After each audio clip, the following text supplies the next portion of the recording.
तो सेवा दल की एक बहुत बड़ी महत्वपूर्ण भूमिका रही है कि हमें मरना कबूल है, लेकिन किसी अंग्रेजी शासन के आगे झुकना कबूल नहीं है। तो शहीद राजगुरु हमारे कांग्रेस सेवा दल के उस टाइम के प्रशिक्षक हुआ करते थे। कांग्रेस पार्टी ही मानती है कि कांग्रेस की रीढ़ की हड्डी अगर कहा जाए तो वो सेवा दल को कहा जाता है। कांग्रेस ऑलरेडी मजबूत है। अगर कांग्रेस मजबूत नहीं होती ना तो ये आरएसएस और नरेंद्र मोदी जी पूरे हिंदुस्तान को अब तक बेच चुके होते। मेडलिस्ट को सड़कों पर उन्होंने रखा है और रेपिस्ट को उन्होंने घर के अंदर हिफाजत में रखा है। आरएसएस ने कभी महिलाओं को सुरक्षा देने का काम किया ही नहीं है। और आज इसका नमूना बिहार में है कि महागठबंधन के तौर पर हम बिहार में शासन कर रहे हैं। पहले हमारा घर बचेगा तब हम कुछ बाकी का बात सोचेंगे।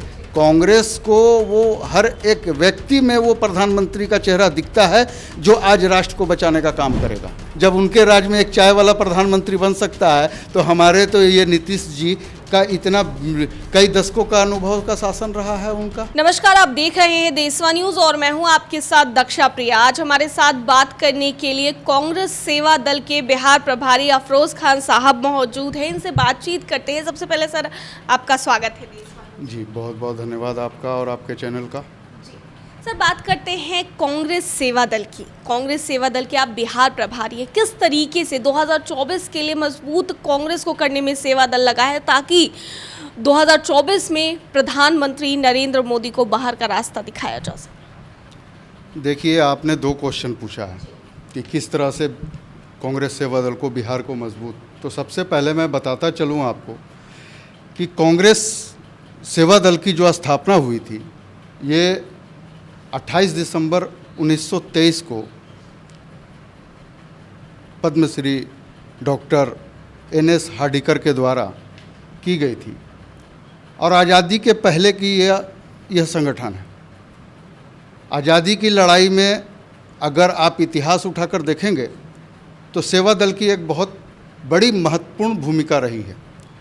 सेवा दल उस दौर में कभी पीठ दिखाकर भागा नहीं और जहाँ तक मरने की बात हुई तो सहर्ष स्वीकार किया कि हमें मरना कबूल है, लेकिन किसी अंग्रेजी शासन के आगे झुकना कबूल नहीं है।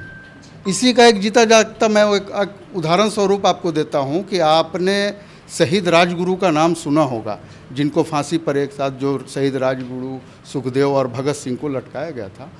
तो शहीद राजगुरु हमारे कांग्रेस सेवा दल के उस टाइम के प्रशिक्षक हुआ करते थे एज ए ट्रेनर। तो हमारा इतिहास तो मौत को गले लगाने का है, तो मौत से डरना तो हमारा काम है नहीं। और रही बात की सेवा दल देखिए उस समय इकलौता ऐसा संगठन था जो एक गांधीवादी तरीके से अंग्रेज़ों से लड़ रहा था और देश को आज़ाद कराने के लिए गांधी जी, नेहरू जी, सरदार पटेल और जितने हमारे पूर्वज रहे स्वतंत्रता सेनानी, उन सबों के साथ कंधे से कंधा मिलाकर हमने काम किया। एक तो हो गया ये आपका सेवा दल का। दूसरा कि बिहार की बात जहाँ तक आपने की है, तो बिहार में देखिए बिहार कांग्रेस सेवा दल और बिहार कांग्रेस पार्टी लगातार अपने रोज़ नए काम को, नित्य नए काम को एक नए अंदाज में कर रही है। अभी कुछ महीने पूर्व हमारे बिहार कांग्रेस पार्टी के जो प्रदेश अध्यक्ष सांसद माननीय डॉक्टर अखिलेश प्रसाद सिंह ने राहुल गांधी का जो भारत जोड़ो यात्रा था उसका अनुसरण करते हुए बिहार मंदार पर्वत बांका से उन्होंने भारत जोड़ो यात्रा ये की, जो कि अभी लगभग 900 किलोमीटर का पैदल यात्रा हम लोगों ने संपन्न किया है। तो बिहार कांग्रेस और बिहार कांग्रेस सेवा दल आज मिल कर के एक पूरक की तरह दोनों बिहार को मजबूत करने का काम कर रहा है। हमारे कांग्रेस सेवा दल में 3 विंग है। एक मेन सेवा दल है जिसके प्रदेश के अध्यक्ष जो हैं वो डॉक्टर संजय कुमार हैं, और हमारा जो सबसे मजबूत सेवा दल में जो धड़ा है उसको हम कांग्रेस सेवा दल यंग ब्रिगेड कहते हैं। यंग ब्रिगेड के अध्यक्ष जो हमारे हैं प्रदेश के, वो आदित्य कुमार पासवान जी हैं। उनको हमारे माननीय राष्ट्रीय अध्यक्ष श्री लालजी भाई देसाई ने अभी पिछले महीने ही नियुक्त किया है। और तीसरा महिला सेवा दल है। कांग्रेस पार्टी में जो ये संगठन है, यह 3 विंगों का संगठन है और सबसे मजबूत कांग्रेस पार्टी मानती है, हम नहीं मानते।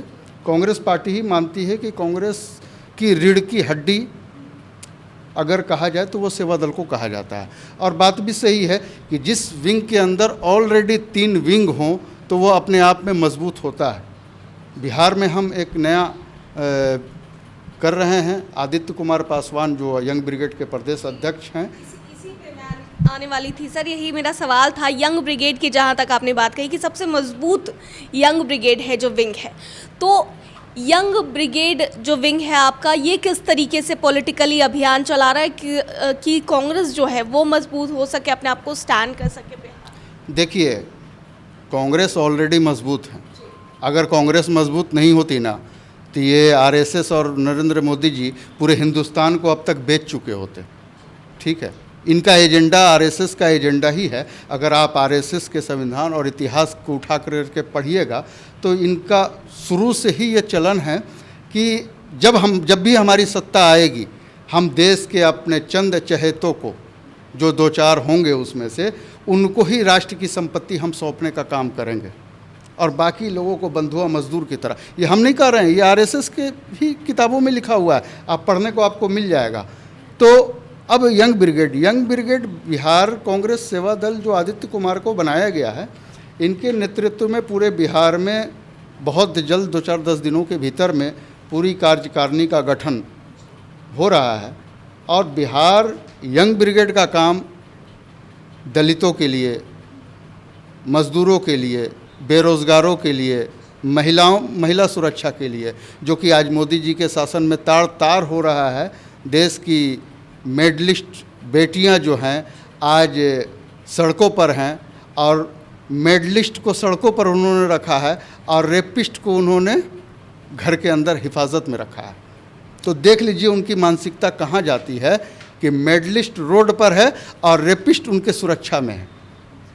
आप इससे ये समझिए। यही सवाल एक मेरा था इसमें कि प्रधानमंत्री नरेंद्र मोदी केरला स्टोरी पर तो बोल रहे हैं, लेकिन रेसलर्स के लिए एक भी शब्द नहीं वो बोलना उचित समझ रहे हैं। देखिए, मैं तो कहूँगा, आप भी बहन बेटी हैं, आप भी एक महिला हैं, आप उनकी मानसिकता को समझिए। आरएसएस की ही मानसिकता पर वो चल रहे हैं। आरएसएस ने कभी महिलाओं को सुरक्षा देने का काम किया ही नहीं है। अगर सुरक्षा देने का काम किया होता तो आज भाजपा शासन में, आप यूपी के इतिहास को उठाकर देख लीजिए कि यूपी विधानसभा में और लोकसभा में कितने ऐसे नेता हैं जिन पर इस तरह के दाग नहीं लगे हुए हैं। हम गलत नहीं कर रहे हैं, आप सर्वे कराइए, चाहे वो हिंदुस्तान का कहीं भी भाजपा का शासित हो, महिलाओं के ऊपर वो होता है। कर्नाटक हो, चाहे केरल हो, चाहे आपका बिहार हो, चाहे आपका यूपी हो, कहीं भी हो, महिला उनके राज्य में सुरक्षित है ही नहीं। जी सर, विपक्षी एकता को लेकर के बात करते हैं, क्या लगता है 2024 का जो चुनाव आने वाला है तो पूरा विपक्ष अब कांग्रेस के साथ आएगा 2024 के लोकसभा चुनाव में? देखिए, जहाँ तक विपक्षी एकता की बात है तो जो राष्ट्र से प्रेम करेंगे और जिनके लिए राष्ट्र सर्वोपरि है, वह हम सब मिलकर कांग्रेस के बैनर के नीचे या कांग्रेस के साथ हम सब साथ मिलकर, और आज इसका नमूना बिहार में है कि महागठबंधन के तौर पर हम बिहार में शासन कर रहे हैं और एक अच्छे तरीके का शासन बिहार में हर एक चीज़ में सुविधा मिल रहा है। जितनी घटनाएं यूपी के बनिस्बत आप बिहार की तुलना करेंगे तो आपको खुद रेशियो समझ में आ जाएगा कि बिहार हमारा अभी महागठबंधन के हाथ में पूरी तरह से सुरक्षित है। और बाकी की विपक्षी पार्टियां जो हैं वो निश्चित रूप से, अगर वो सांप्रदायिकता को ख़त्म करना चाहती हैं, इस राष्ट्र को लूटने से, बिकने से बचाना चाहती हैं, तो वह हमारे साथ और हम उनके साथ एक दूसरे को जाना ही होगा और चलना होगा। कोई विकल्प नहीं है। विकल्प कांग्रेस पार्टी राष्ट्रीय पार्टी है। तमाम क्षेत्रीय पार्टियों को आना चाहिए और आना भी चाहिए। मेरा व्यक्तिगत आग्रह भी उनसे है कि इस समय जो परिस्थितियां हैं राष्ट्र की जो बनी हुई है, अगर आप तमाम विपक्षी पार्टी अगर एकजुट होकर कांग्रेस का समर्थन और साथ नहीं देंगे, मुद्दा ये नहीं है कि कांग्रेस कि राहुल गांधी प्रधानमंत्री बने या कांग्रेस से प्रधानमंत्री बने। वो आने वाला समय तय करेगा कि कौन क्या होगा। पहले हमारा घर बचेगा, तब हम कुछ बाकी का बात सोचेंगे। तो घर बचाने के लिए महागठबंधन और भी तमाम जो विपक्षी पार्टियां हैं उनको एक साथ आना चाहिए, और आ रहे हैं लोग। और इसका सबूत महाराष्ट्र से लेकर के हर जगह आपको देखने को मिल रहा है कि कांग्रेस के समर्थन में तमाम पार्टियां हैं। ऐसा नहीं है कि कहीं से कोई ये है, तमाम पार्टियां हैं। अच्छा, इसी को लेकर एक सवाल है सर, क्या आप लोग जो है मुख्यमंत्री नीतीश कुमार जो बिहार के हैं उनको प्रधानमंत्री नरेंद्र मोदी के खिलाफ चेहरा मानते हैं? देखिए, सबसे पहली बात है कि हम जो हमारे हैं वो सब हमारे अपने चेहरे हैं, चाहे वो महागठबंधन में शामिल होने वाले माननीय नीतीश कुमार हों या हमारे उद्धव ठाकरे हों या कल को शामिल हमारी ममता बनर्जी हों, उससे कोई मैटर नहीं करता। लेकिन क्या लगता है सर कि मोदी जो है, मोदी के खिलाफ मुख्यमंत्री नीतीश कुमार चेहरा हो सकते, कांग्रेस को ऐसा लगता है? कांग्रेस को नहीं लगता। कांग्रेस को वो हर एक व्यक्ति में वो प्रधानमंत्री का चेहरा दिखता है जो आज राष्ट्र को बचाने का काम करेगा, जो आज राष्ट्र के साथ चलेगा। हर वो व्यक्ति पर हम समझते हैं कि वो प्रधानमंत्री बन सकता है। क्यों नहीं बन सकता? जब उनके राज्य में एक चाय वाला प्रधानमंत्री बन सकता है तो हमारे तो ये नीतीश जी का इतना कई दशकों का अनुभव का शासन रहा है उनका, तो हमारे पास ये प्रधानमंत्री की लड़ाई की कुर्सी की लड़ाई का मुद्दा है ही नहीं। इसलिए हम इसको मानते ही नहीं कि ये चीज़ हमारे रोड़ा आएगा। ये चीज़ मैटर नहीं करता।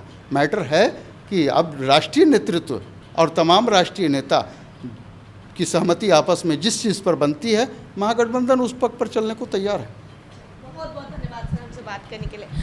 तो ये थे हमारे साथ बिहार प्रभारी कांग्रेस सेवा दल के अफरोज खान साहब, जिनसे हमने तमाम मुद्दों पर बातचीत की। देशवा न्यूज़ में फिलहाल के लिए इतना ही। बने रहिए हमारे साथ देश और दुनिया की तमाम खबरों के लिए। धन्यवाद। सिर्फ खबर दिखाना देशवा न्यूज का मकसद नहीं। देशवा न्यूज की कोशिश है कि समाज की सूरत बदलनी चाहिए। देशवा न्यूज पर वीडियो देखने के लिए लाइक करें, सब्सक्राइब करें, साथ ही बेल आइकन दबाना न भूलें।